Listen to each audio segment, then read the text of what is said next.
अब question number 3. Mr. Mansoor uses 3-column cash book on January 1st, 2019.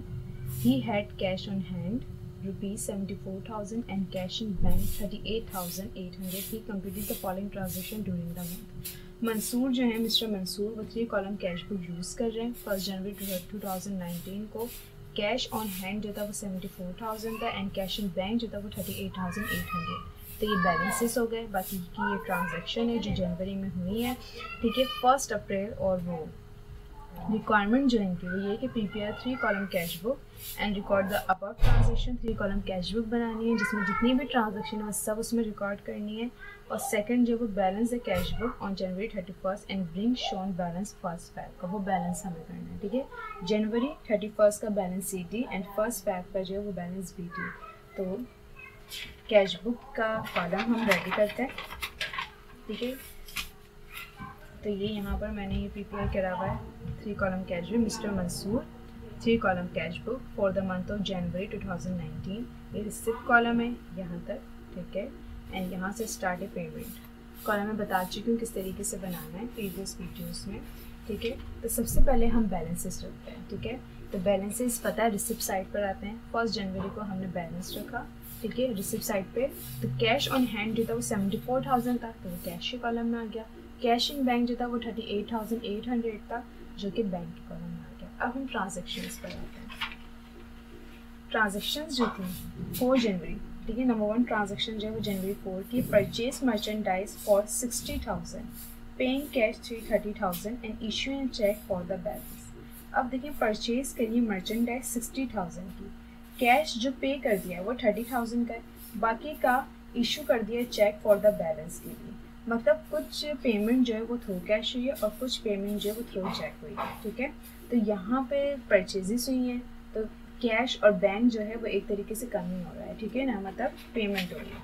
तो payment side पर आएगा कि 4 जनवरी को परचेजेस हुई हैं तो पैसा हमने कितना दे दिया उन्हें 30,000 का. तो 30,000 का कैश कॉलम में 30,000 आ जाएंगे एंड थ्रो चेक के थ्रू कितने की पेमेंट करी 30,000 की तो 30,000 जो है वो बैंक के कॉलम में आ जाएगा. ठीक है, जो टोटल इन्होंने परचेजेस करी है ना वो 60,000 की. तो 30,000 का तो कैश दे दिया एंड 30,000 का जो बैलेंस वो कह रहे हैं वो चेक इशू किया. मतलब 30,000 ऑन कैश पे इन्होंने परचेजेस करी है और 30,000 जो वो थ्रू चेक करी है परचेजेस. इसलिए हमने क्या करा कि 4 जनवरी को परचेजेस दिखा 30,000 कैश के कॉलम में गए एंड 30,000 बैंक के कॉलम में गए.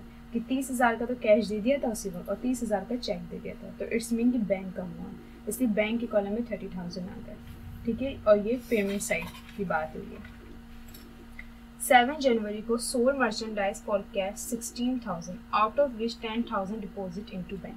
सोल्ड मर्चेंडाइज हुई है फॉर कैश 16,000 की जिसमें से 10,000 जो हैं वो बैंक में डिपॉजिट करा दिए. मतलब 16,000 की टोटल सेल्स हुई थी जिसमें से 10,000 जो हैं वो बैंक में डिपॉजिट करा दिए.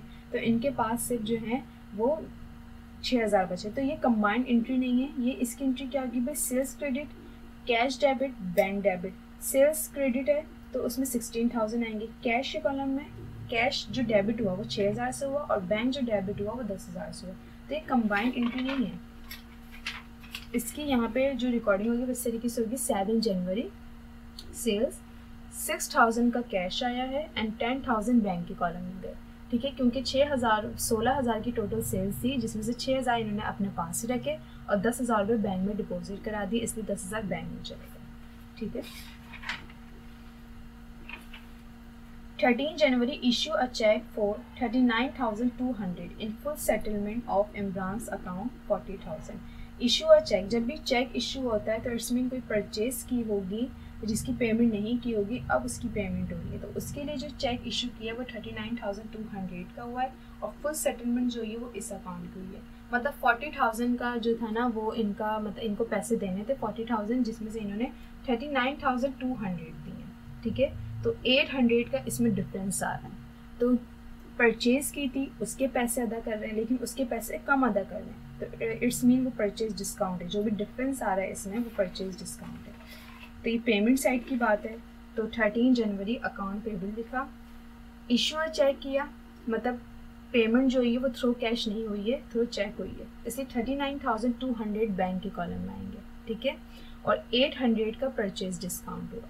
ठीक है, मतलब टोटल जो इनको पेमेंट करनी थी वो 40,000 की करनी थी, लेकिन 39,200 का इन्होंने जो है वो चेक दिया, बाकी 800 का जो है वो परचेज डिस्काउंट हुआ, इसलिए परचेज डिस्काउंट के कॉलम में 800 आ जाएंगे।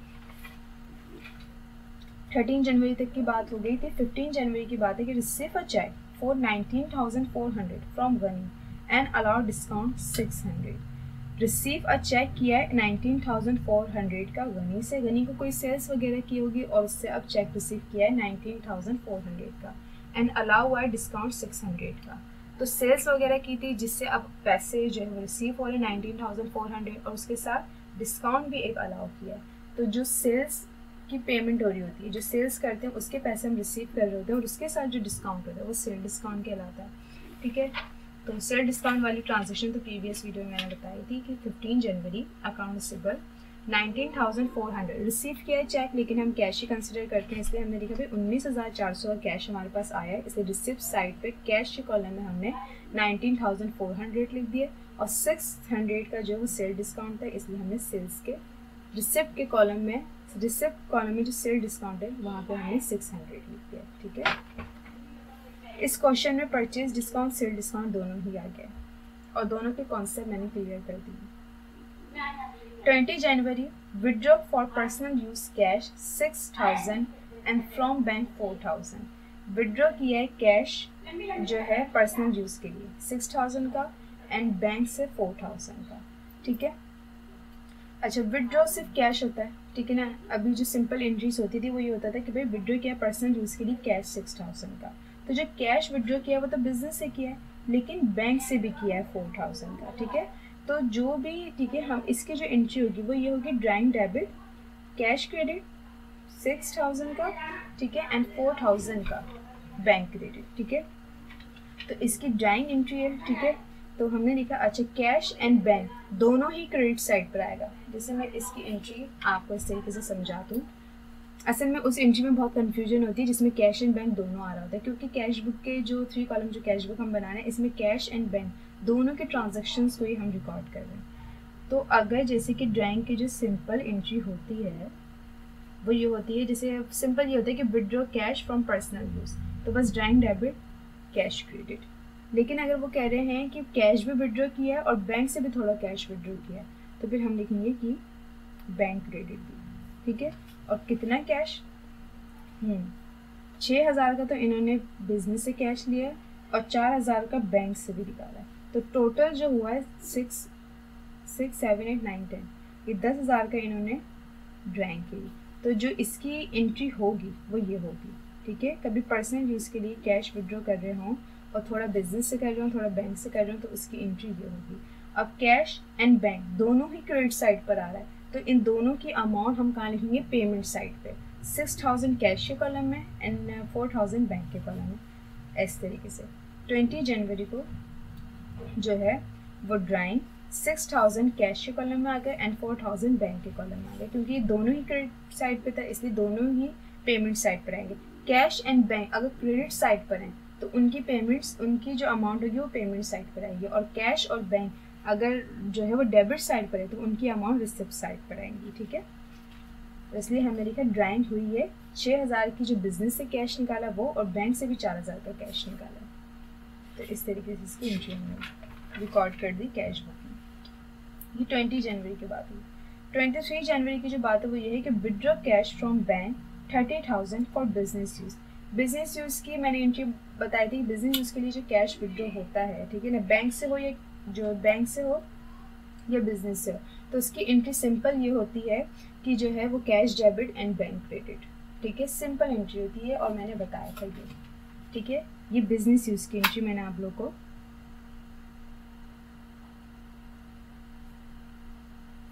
ये बिजनेस यूज़ की मैंने एंट्री बताई थी, कैश डेबिट और बैंक क्रेडिट। तो ये कंबाइंड एंट्री होती है। ठीक है, डेट क्या है इसकी, 23 जनवरी। ठीक है, तो 23 जनवरी को कैश डेबिट है, तो कैश के कॉलम में 30,000 आ जाएंगे। ठीक है, और यहाँ पे बैंक लिख देंगे। ठीक है, फिर बैंक जो है वो क्रेडिट था, तो इसलिए बैंक के कॉलम में 30,000 आ जाएंगे कैश 23 जनवरी। ठीक है, अच्छा बैंक के कॉलम में 30,000 आ रहे हैं, कैश लिख देंगे यहाँ पे और यहाँ पे 30,000 कैश के कॉलम में आ रहे हैं तो बैंक लिख देंगे, ठीक है। बिजनेस यूज़ के लिए हम उसकी अपोजिट साइड पे यहाँ पे मेंशन कर देते हैं, ठीक है, कि ये कैश विड्रॉ हुआ है बिजनेस यूज़ के लिए। तो बैंक की वजह से कैश के कॉलम में 30,000 है एंड कैश की वजह से बैंक के कॉलम में 30,000 है, ठीक है। ये सिंपल एंट्री है। आपने बस एक क्वेश्चन जो है इसका बहुत अच्छी तरीके से समझ लिया तो आप जितने भी क्वेश्चन होंगे ना कैश बुक के वो आप इजीली सॉल्व कर सकते हैं। 16 जनवरी में ये था कि डिपॉजिट गनीस चेक जो था इनटू बैंक।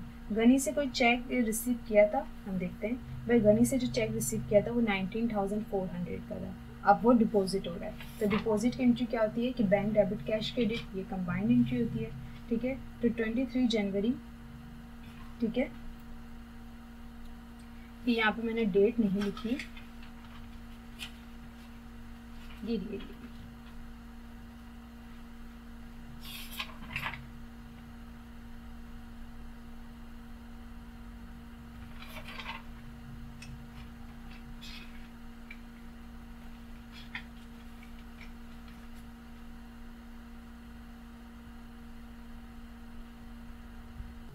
अच्छा जी, तो एक इसमें मिस्टेक हो गई थी, जैसे कि हमने 15 जनवरी को जो रिसीव किया था चेक 19,400 का फ्रॉम गनी से, तो और अलाउ हुआ था डिस्काउंट 600 का, ठीक है।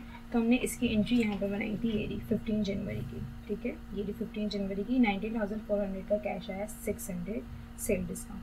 उसके बाद जो है वो उसके बाद हमने 6 जनवरी की पहले एंट्री बनानी थी, फिर हम 20 जनवरी एंड 23 जनवरी पाएंगे, ठीक है। तो पहले 16 जनवरी की हम एंट्री देख लेते हैं, ठीक है। 15 जनवरी तक मैंने आप लोग को बता दिया, अब मैं 16 जनवरी, देखिए 15 के बाद 20 एंड 23, लेकिन 16 जनवरी भी है तो पहले उसकी बात हम पहले करेंगे, ठीक है। तो 16 जनवरी में ये थे जो गनी से चेक लिया अब वो डिपॉजिट हो रहा है, ठीक है। तो 16 जनवरी की कंबाइंड एंट्री जो है इसलिए क्योंकि डिपॉजिट करवा रहे हैं, तो bank debit and cash credit है, ठीक है, bank debit and cash credit. तो 16 जनवरी में हमने यहाँ पे लिखा, यहाँ डिपॉजिट लिख सकते हैं आप कि यहाँ डिपॉजिट हो रहा है, ठीक है, और बैंक के कॉलम में 19,400 क्योंकि बैंक में डिपॉजिट हो गया, ठीक है। और यहाँ पर जो है वो हमने बैंक लिख दिया, यहाँ पे 19,400 जो है वो कैश के कॉलम में, यहाँ आप डिपॉजिट लिखिएगा, ठीक है।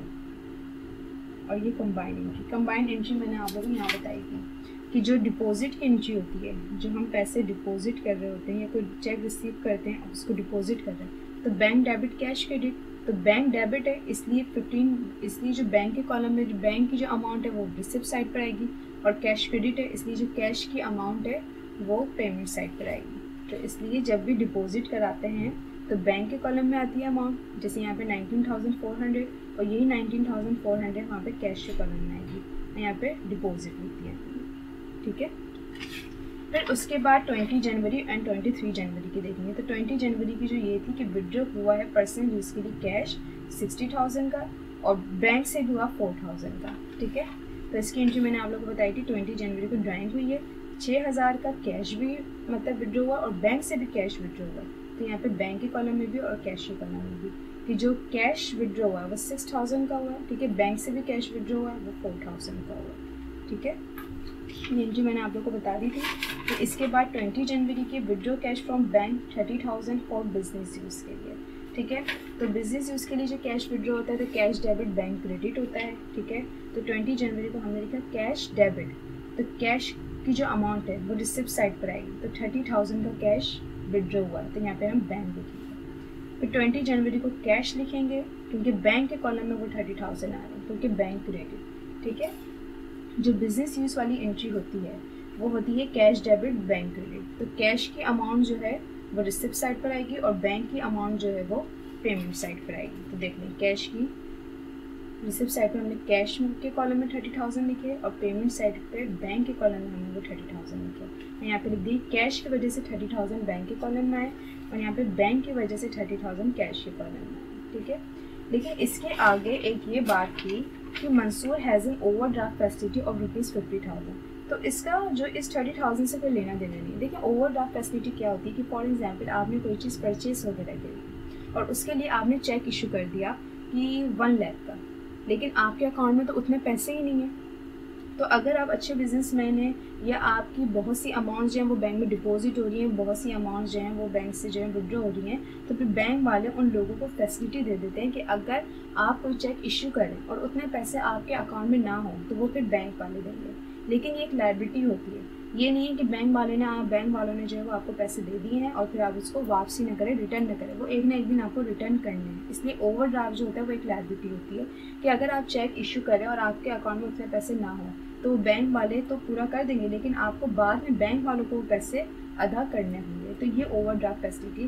तो एक ही बस ऐसी बात करी हुई आगे, इसका कोई इस एंट्री से लेना देना नहीं है, ठीक है। तो अब हम बैलेंस कर देते हैं।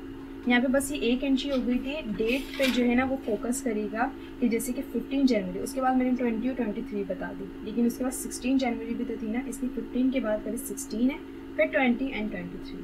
तो यहाँ पे गलती हो गई थी जो कि मैंने ठीक कर दी है, ठीक है। अब हम टोटल कर देंगे। रिसिप्ट साइड का कैश कॉलम और ये बैंक कॉलम 1,29,400, 68,200 और ये 600 का सेल डिस्काउंट ऐसे का ऐसे आ गया। तो ये पेमेंट साइड को टोटल करा, ये कैश कॉलम, ये बैंक कॉलम 55,400, 1,03,200 और ये 800 ऐसे कैसे आ गया। अब जो ये रिसिप्ट साइड टोटल थी वो मैं दोनों साइड पे लिख दूँगी। 1,29,400, 68,200, इसी लाइन में 1,29,400, 68,200 और ये जो 600 है वो ऐसी के ऐसे आ जाएंगे और ये 800 ऐसे कैसे। ये 600 वहाँ पे मत लिख दिएगा, ठीक है। ये सेल डिस्काउंट ऐसी का ऐसी साथ साथ चलता रहेगा। अब जो पेमेंट साइड का टोटल था 1 बाय 1 हम उसको माइनस करते रहेंगे और डिफरेंस निकालते रहेंगे। 1,29,400 को हमने 55,400 से माइनस किया तो हमारे पास है 74,000। 68,200 को हमने माइनस किया 1,03,200 से तो हमारे पास आंसर है 35,000। ये बैलेंस शीट और यही दोनों अमाउंट यहाँ पे बैलेंस बी दी हो गई। डेट यहाँ पे डालेंगे 31 जनवरी और यहाँ पे डेट डालेगी 1 फरवरी की, ठीक है। तो क्वेश्चन नंबर 3 आप लोग का कंप्लीट हो गया है।